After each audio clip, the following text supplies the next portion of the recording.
In 2014, organic packaged food accounted for about 1.4% of global packaged food sales.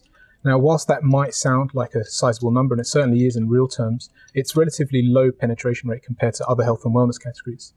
Part of the reason for that is that the growth rates have actually dropped from between 10 and 12% pre-recession to about 3 to 4% post-recession. So whilst consumers have started to move back to organic packaged food, they haven't done so in quite the same numbers as they did pre-recession.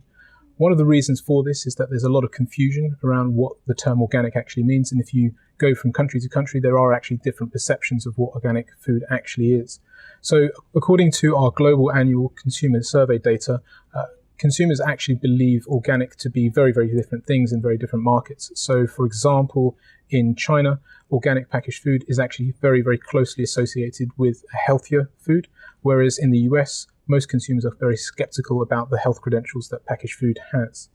Overall, what we're seeing is a very low penetration in developing markets, whereas in developed markets, penetration rates are slightly higher, but because of economic reasons, consumers haven't started to spend as much on organic food since the recession, and that's part of the issue with organic.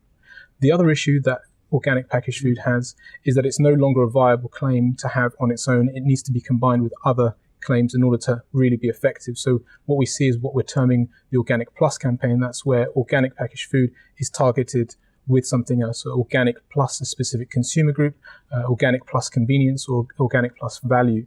And that's where organic really comes out on its own, and it does much better.